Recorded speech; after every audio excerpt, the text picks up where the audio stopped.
Hello students, beta in this video we are going to study about the average power loss during series LCR circuit।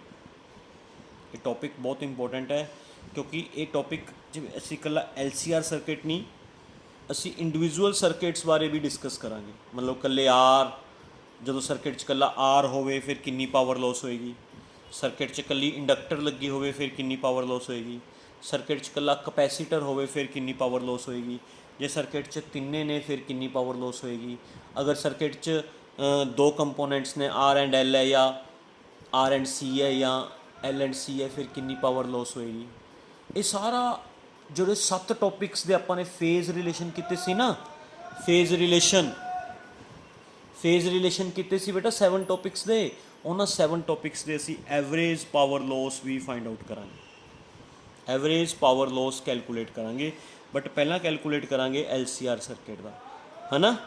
LCR circuit the find out ਕਰਾਂਗੇ ਆਪਾਂ। Okay ਹਾਂਜੀ ਬੇਟਾ, circuit LCR circuit ਹੈ and ਆਪਾਂ ਇਹ light ਕਰਕੇ ਚੱਲ ਰਹੇ ਹਾਂ ਵੀ ਸਰਕਿਟ ਇੰਡਕਟਰ ਡੋਮੀਨੇਟਡ ਹੈ। ਇੰਡਕਟਰ ਡੋਮੀਨੇਟਡ ਜਾਂ ਤਾਂ ਤੁਸੀਂ ਸਰਕਿਟ ਨੂੰ ਇੰਡਕਟਰ ਡੋਮੀਨੇਟਡ ਲਓਗੇ ਜਾਂ ਕਪੈਸੀਟਰ ਡੋਮੀਨੇਟਡ ਲਓਗੇ। ਠੀਕ ਹੈ, ਆਪਾਂ ਇੰਡਕਟਰ ਡੋਮੀਨੇਟਡ ਲੈ ਕੇ ਚੱਲ ਰਹੇ ਹਾਂ। ਜੇ ਕਪੈਸੀਟਰ ਡੋਮੀਨੇਟਡ ਲਓਗੇ ਤਾਂ ਕੀ ਫਰਕ ਪਏਗਾ ਮੈਂ ਤੁਹਾਨੂੰ ਦੱਸ ਦਿੰਦਾ, ਟੌਪਿਕ ਦੇ ਦੌਰਾਨ ਹੀ ਦੱਸਾਂਗਾ। ਠੀਕ ਹੈ, ਤਾਂ because circuit is inductor dominated that means EMF current नालों लीड करेगी by some angle phi। that means EMF leads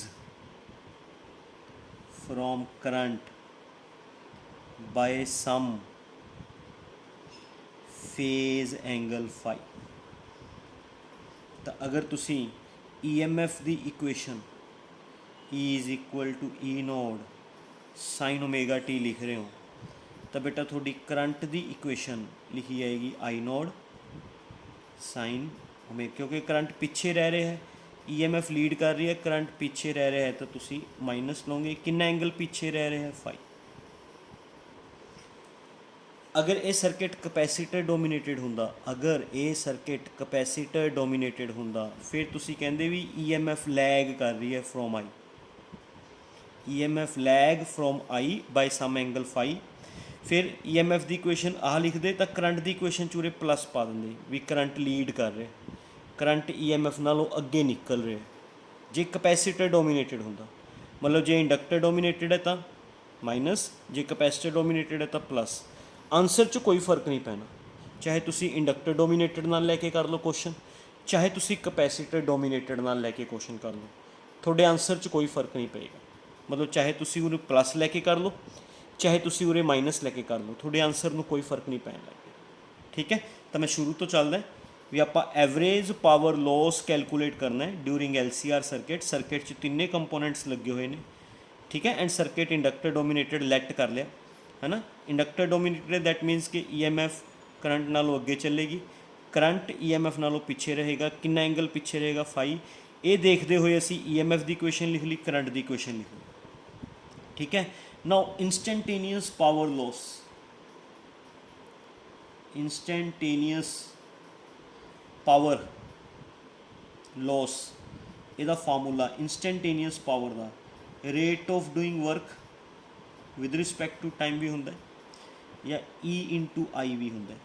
ये कित्थों बनया, यूनिट थर्ड दे चैप्टर थर्ड, यूनिट सैकेंड दे चैप्टर थर्ड का फार्मूला है बेटा। पावर दे मैं थोनों 3 फार्मूले दसे सीगे उत्थे, एक तो I square R, V square by R, तीसरा वी आई। तो बेटा इंस्टेंटेनियस EMF है, इंस्टेंटेनियस करंट है, इंस्टेंटेनियस EMF नू इंस्टेंटेनियस करंट में मल्टीप्लाई करके इंस्टेंटेनियस पावर आ जाएगी। ये भी इंस्टेंटेनियस पावर का ही फार्मूला होंगे। Rate of doing work with respect to time is also known as instantaneous power. And voltage नू करंट नाल मल्टीप्लाई करके भी पावर आती है। दैट मीनस इंस्टेंटेनियस EMF तो इंस्टेंटेनियस करंट नू आपस में मल्टीप्लाई करके इंस्टेंटेनियस पावर आ जाएगी। हूँ ये सॉल्व करते हैं बेटा, असी एवरेज फाइंड आउट करनी है, एवरेज। ठीक है, dW बाई dt, E की वैल्यू पुट कर दो, E naught sine omega T I की वैल्यू पुट कर, I naught sine omega T minus five. ठीक है, थोड़ा जिहा अरेंज करके लिख लो, D W by D T E naught multiply by I naught sine omega T minus five, है ना, E naught I naught sine omega T minus five. इत्थे फार्मूला लगा दो बेटा, साइन ए माइनस बी का फार्मूला होंगे sign A cos B minus cos A sine B, ये formula होंगे। ट्रिग्नोमेट्री मैथमैटिकल स्टूडेंट्स को तो पता होएगा ना बेटा, इत्थे फार्मूला लगा दो, D W by D T E naught I naught sine omega T, पूरे वाला फार्मूला लगा दो, sine omega T cos phi minus cos omega T sine phi, sine A cos B minus cos A sine B. आ term नूं इहदे नाल भी multiply कर दो, आ टर्म नूं अंदर इहदे नाल भी मल्टीप्लाई कर दो, तो D W by D T आ जाएगा। पहला इस टर्म नूं इस नाल मल्टीप्लाई करो, E naught I naught sine square omega T sine omega T sine square omega T cos phi, फिर इस टर्म नूं अगली टर्म नाल मल्टीप्लाई करो, E naught I naught sine omega T cos omega T sine phi. समझ गए? आ term नूं इहदे नाल मल्टीप्लाई करके आ टर्म आ गई, इस टर्म नूं इहदे नाल मल्टीप्लाई करके आ टर्म आ गई। फार्मूला बनाने वास्ते इत्थे इहनूं 2 नाल मल्टीप्लाई 2 नाल डिवाइड किया, क्योंकि जो असीं किसी चीज़ नूं सेम टर्म नाल मल्टीप्लाई सेम टर्म नाल डिवाइड कर देने तो इक्वेशन नूं कोई फर्क नहीं पैंदा। चैक करो किवें बनेगा formula, E naught I naught sine square omega T cos phi तो एज इट इज़ लिखे, है ना, यह ई नोड आई नोड आ वाला 2 नीचे लिख लिया, 2 sine omega T cos omega T sine 2 omega T बन गया, 2 साइन थीटा कोस थीटा, ये फार्मूला होंगे बेटा, मैं थोड़ा इत्थे लिख दिना, पूरे लिख दिना, 2 sine theta cos theta sine 2 theta का फार्मूला होंगे। ओके, तो 2 sine omega T cos omega T 2 sine theta cos theta वर्गा बन गया ना, है ना, तो 2 sine omega T cos omega T sine 2 omega T का फार्मूला बन गया। आ वाला 2 जो नीचे से वो नीचे लग गया, जो मल्टीप्लाई वाला सी उसका फार्मूला बनाता, डी टी नूं उधर दोनों नाल मल्टीप्लाई कर दो, D W is equal to E naught I naught sine square omega T cos phi D T E naught I naught by 2 sine 2 omega T sine phi D t. Total work done over full cycle करना है, total work done over full cycle, तो बेटा total work done करना है तो असीं इहनूं integrate करते, E naught I naught sine square omega T D T sine square omega T cos phi D T, इनू भी integrate, E naught I naught by 2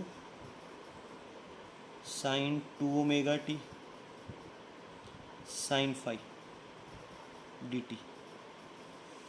इंटैग्रेट करना फुल साइकिल, तो फुल साइकिल का टाइम पीरियड होंगे 0 to T 0 to T 0 to T limits, full cycle दी limits पानी। यह आ जाएगा बेटा वर्क डन, इस चों ई naught I node cos phi बाहर, कली टी वाली टर्म अंदर रह जाएगी, टी वाली sine square omega T D t, इस चों भी एमी E naught I naught sine phi by 2 बाहर 0 to t sin 2 omega T D t. ठीक है बेटा, ਹੁਣ ਸੁਣੋ ਜਿਹੜੀ ਇਹਦੀ ਇੰਟੈਗਰੇਸ਼ਨ ਹੈ ਇਹ ਤੁਸੀਂ ਸੋਲਵ ਕੀਤੀ ਹੋਈ ਹੈ। 0 to t sign square omega T D T the ਇੰਟੈਗਰੇਸ਼ਨ t/2 ਹੁੰਦੀ ਹੈ। ਕਿੱਥੇ ਸੋਲਵ ਕੀਤਾ ਤੁਸੀਂ? ਆਰ ਐਮ ਐਸ ਵੈਲਿਊ 'ਚ ਚੈੱਕ ਕਰ ਲਿਓ। And 0 to t sign 2 omega T D T the value 0 ਆਏਗੀ। ਕਿੱਥੇ ਸੋਲਵ ਕੀਤਾ? ਮੀਨ ਵੈਲਿਊ 'ਚ। ਮੀਨ ਵੈਲਿਊ 'ਚ ਸੁਣੋ, ਯਾਦ ਹੋਏਗਾ ਤੁਹਾਡੇ, ਮੈਨੂੰ ਪਤਾ ਹੈ ਯਾਦ ਹੋਏਗਾ। ਮੀਨ ਵੈਲਿਊ 'ਚ ਅਸੀਂ ਲਿਮਿਟਸ ਲੈਂਦੇ ਹੁੰਦੇ ਹਾਫ ਸਾਈਕਲ ਦੀਆਂ 0 to t/2। ਦੈਟਸ ਵਾਈ ਉੱਥੇ 0 ਨਹੀਂ ਬਣਦਾ, 0 ਨਹੀਂ ਬਣਦਾ। ਮੈਂ ਤੁਹਾਨੂੰ ਉਦੋਂ ਦੱਸਿਆ ਸੀ ਵੀ ਜੇ ਤੁਸੀਂ ਫੁੱਲ ਸਾਈਕਲ ਦੀ ਲਿਮਿਟਸ ਲਓਗੇ 0 to t ਫਿਰ ਇਹ 0 ਬਣ ਜਾਏਗਾ।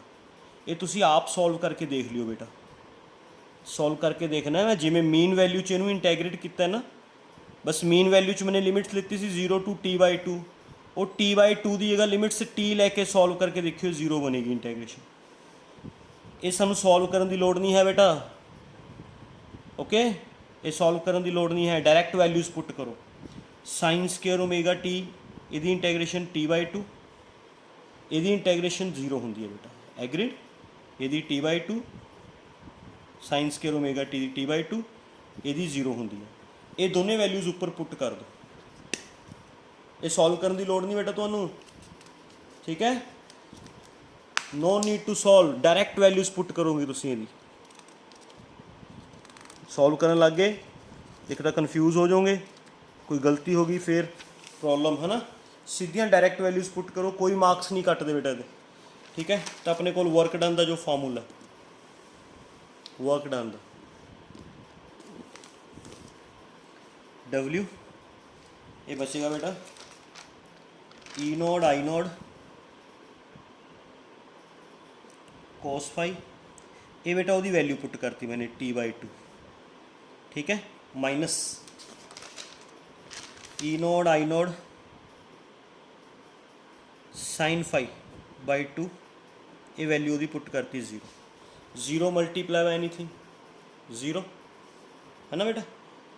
ये अपने को वर्क डन आ गया, फुल साइकिल का वर्क डन आ गया। E naught I naught cos pi t/2। Average power loss find out करना, total work upon time, work full cycle का टाइम t है ना। कितना है बेटा work? E naught I naught cos phi t/2 मतलब 2 सारे दे नीचे अपॉन t नाल t कैंसिल हो जाएगा। एवरेज पावर लॉस का फार्मूला बन जाएगा E naught I node by 2 cos phi. वैसे तो तुसी ये भी याद रख सकते हो, एवरेज पावर लॉस का फार्मूला, पर इनू कन्वर्ट कर लें, इनू एवें लिख लें E node by √2 into I node by √2। 2 नू लिख सकते ना बेटा √2 इंटू √2 करके।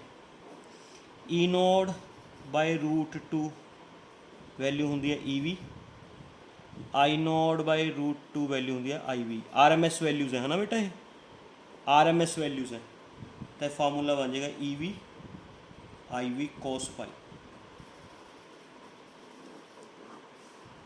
तो ये फार्मूला पीक वैल्यूज़ की फॉर्म च है। This formula is in the form of peak values of EMF, peak value of current. This is RMS value of EMF and RMS value of current the form च।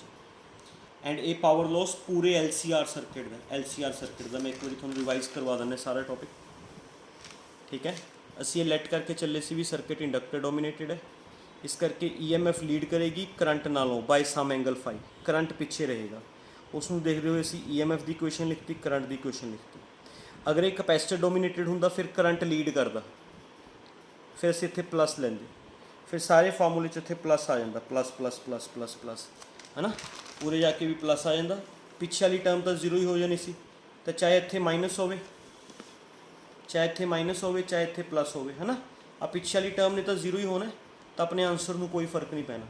इस करके मैं ਤੁਹਾਨੂੰ ਕਿਹਾ ਸੀ ਵੀ ਤੁਸੀਂ ਇਹ ਵਾਲਾ ਜਿਹੜਾ ਟੌਪਿਕ ਹੈ ਇੰਡਕਟਰ ਡੋਮੀਨੇਟਡ ਨਾਲ ਵੀ ਕਰ ਸਕਦੇ ਹੋ, ਕਪੈਸਿਟਰ ਡੋਮੀਨੇਟਡ ਨਾਲ ਵੀ ਕਰ ਸਕਦੇ ਹੋ। ਈ ਦੀ ਵੈਲਿਊ ਲਿਖ ਲਈ, ਆਈ ਦੀ ਵੈਲਿਊ ਲਿਖ ਲਈ, ਪਾਵਰ ਦਾ ਫਾਰਮੂਲਾ ਲਗਾਤਾ, ਈ ਦੀ ਵੈਲਿਊ ਪੁੱਟ ਕਰਤੀ, ਆਈ ਦੀ ਵੈਲਿਊ ਪੁੱਟ ਕਰਤੀ, ਹੈ ਨਾ। ਥੋੜ੍ਹਾ ਜਿਹਾ ਸੋਲਵ ਕਰ ਲਿਆ, ਇੱਥੇ ਫਾਰਮੂਲਾ ਲਗਾਤਾ ਸਾਈਨ ਏ ਮਾਈਨਸ ਬੀ ਦਾ, ਸਾਈਨ ਏ ਕੋਸ ਬੀ ਮਾਈਨਸ ਕੋਸ ਏ ਸਾਈਨ ਬੀ। ਇਹ ਟਰਮ ਨੂੰ ਅੰਦਰ ਇਹਦੇ ਨਾਲ ਵੀ ਮਲਟੀਪਲਾਈ ਕੀਤਾ, ਇਸ ਟਰਮ ਨੂੰ ਇਹਦੇ ਨਾਲ ਵੀ ਮਲਟੀਪਲਾਈ ਕੀਤਾ। ਫਿਰ ਇਹਦਾ ਫਾਰਮੂਲਾ ਬਣਾਉਣ ਵਾਸਤੇ sine omega T cos omega T ਇਕੱਠਾ ਕਰਨ ਵਾਸਤੇ 2 ਨਾਲ ਮਲਟੀਪਲਾਈ 2 ਨਾਲ ਡਿਵਾਈਡ ਕੀਤਾ, ਫਾਰਮੂਲਾ ਬਣ ਗਿਆ sign 2 omega T. D T ਨੂੰ ਉੱਧਰ ਮਲਟੀਪਲਾਈ ਕੀਤਾ, ਇੰਟੈਗਰੇਟ ਕਰਤਾ ਓਵਰ ਫੁੱਲ ਸਾਈਕਲ ਤੇ ਇੰਟੈਗਰੇਟ ਕਰਕੇ ਸਾਈਨ ਸਕੇਅਰ ਓਮੇਗਾ ਟੀ ਦੀ ਇੰਟੈਗਰੇਸ਼ਨ t/2 ਹੁੰਦੀ ਹੈ ਫੁੱਲ ਸਾਈਕਲ ਤੇ, ਸਾਈਨ 2 ਓਮੇਗਾ ਟੀ ਦੀ ਇੰਟੈਗਰੇਸ਼ਨ 0 ਹੁੰਦੀ ਹੈ। ਇਹਦੀ ਵੈਲਿਊ 0 ਪੁੱਟ ਕਰਤੀ, ਇਹਦੀ ਵੈਲਿਊ t/2 ਪੁੱਟ ਕਰਤੀ। ਸੋਲਵ ਕਰਕੇ ਵਰਕ ਡਨ ਆ ਗਿਆ। ਟਾਈਮ ਨਾਲ ਡਿਵਾਈਡ ਕਰਕੇ ਪਾਵਰ ਆ ਗਈ। ਠੀਕ ਹੈ। ਅਗਰ ਸਰਕਿਟ ਪਿਓਰਲੀ ਰੈਜ਼ਿਸਟਿਵ ਸਰਕਿਟ ਹੁੰਦਾ, case first, if circuit is purely resistive circuit, ਸਾਨੂੰ ਪਤਾ ਹੈ ਪਿਓਰਲੀ ਰੈਜ਼ਿਸਟਿਵ ਸਰਕਿਟ ਦਾ ਫੇਜ਼ ਡਿਫਰੈਂਸ ਕਿੰਨਾ ਹੁੰਦਾ ਬੇਟਾ 0। ਦੈਟ ਮੀਨਸ ਉਸ ਦਾ power loss EV IV cos 0 ਦੀ ਵੈਲਿਊ 1 ਹੁੰਦੀ ਹੈ। ਇਹ ਮੈਕਸਿਮਮ ਪਾਵਰ ਲੋਸ ਆ ਗਿਆ ਬੇਟਾ। This is average power loss and maximum. सब तो ज़्यादा पावर लॉस होएगी when circuit is purely resistive, EV/IV। ठीक है।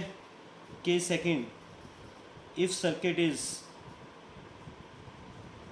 प्योरली इंडक्टिव और कैपेसिटिव, ਜਾਂ ਸਰਕਿਟ ਪਿਓਰਲੀ ਇੰਡਕਟਿਵ ਹੁੰਦਾ ਜਾਂ ਪਿਓਰਲੀ ਕਪੈਸਿਟਿਵ ਹੁੰਦਾ, ਦੋਨੇ ਦੀ ਵਾਰ 'ਚ ਪਿਓਰਲੀ ਇੰਡਕਟਿਵ ਦੇ ਵਾਰ 'ਚ ਵੀ ਫੇਜ਼ ਡਿਫਰੈਂਸ π/2 ਹੁੰਦਾ, ਪਿਓਰਲੀ ਕਪੈਸਿਟਿਵ ਸਰਕਿਟ ਦੇ ਵਿੱਚ ਵੀ ਫੇਜ਼ ਡਿਫਰੈਂਸ π/2 ਹੁੰਦਾ, ਹੈ ਨਾ। Average power loss EV/IV cos π/2 0, power loss 0 ਹੋਏਗਾ, ਹੈ ਨਾ। ਕੇਸ ਥਰਡ, ਅਗਰ RL ਸਰਕਿਟ ਹੁੰਦਾ, RL ਸਰਕਿਟ, ਹੈ ਨਾ, RL ਸਰਕਿਟ ਹੁੰਦਾ ਤਾਂ ਪਾਵਰ ਦਾ ਲੋਸ ਹੋਏਗਾ P = EV IV cos phi impedance triangle ਤੋਂ ਪੁੱਟ ਕਰ ਦਿਓ ਬੇਟਾ। cos phi ਦੀ ਵੈਲਿਊ ਹੁੰਦੀ ਹੈ R/Z। ਮੈਂ ਇੱਥੇ ਲਿਖ ਦਿੰਦਾ ਫਰੋਮ ਇੰਪੀਡੈਂਸ ਟ੍ਰਾਇੰਗਲ ਕੀਤੀ ਸੀ ਬੇਟਾ ਟੌਪਿਕ, ਉਸ 'ਚ ਮੈਂ ਤੁਹਾਨੂੰ ਦੱਸਿਆ ਸੀ cos phi = R/Z ਹੁੰਦਾ। Z the formula for RL circuit की होंगे R² + XL² होंगे। तो एवं थोड़े को पावर लॉस आ जाएगा RL सर्किट का, एवं RC सर्किट आ जाएगा RC सर्किट का। ठीक है। एंड एवं LC सर्किट का आ जाएगा सेम तरीके का। समझ आ गई। RL सर्किट का आ गया, एवं RC सर्किट का आ जाएगा। RC सर्किट के बस इतने XC² हो जाएगा, वो भी R/Z पुट करांगे, XC आ जाएगा। LC सर्किट ਦੇ ਵਿੱਚ ਫੇਜ਼ ਡਿਫਰੈਂਸ 90 ਡਿਗਰੀ ਹੁੰਦਾ, ਪਾਵਰ ਲੋਸ LC ਸਰਕਿਟ ਦੇ ਵਿੱਚ ਫੇਜ਼ ਡਿਫਰੈਂਸ π/2 ਹੁੰਦਾ। ਚੈੱਕ ਕਰ ਲਿਓ, ਫੇਜ਼ ਡਿਫਰੈਂਸ π/2 ਹੁੰਦਾ LC ਸਰਕਿਟ ਦਾ, ਉੱਥੇ ਵੀ power loss 0। Purely inductive circuit, purely capacitive circuit and LC circuit, ਇਹ ਤਿੰਨ ਸਰਕਿਟ ਇਹੋ ਜਿਹੇ ਨੇ ਜਿਨ੍ਹਾਂ 'ਚ ਪਾਵਰ ਲੋਸ 0 ਹੁੰਦਾ। ਪਿਓਰਲੀ ਰੈਜ਼ਿਸਟਿਵ ਸਰਕਿਟ ਦਾ ਪਾਵਰ ਲੋਸ ਮੈਕਸਿਮਮ ਹੁੰਦਾ। RL ਸਰਕਿਟ ਹੋ ਗਿਆ, RC ਸਰਕਿਟ ਹੋ ਗਿਆ।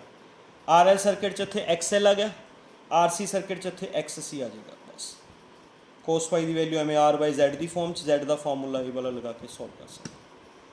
Z का फार्मूला ये थोड़ा मैं करवाया हुआ है सारा। ठीक है।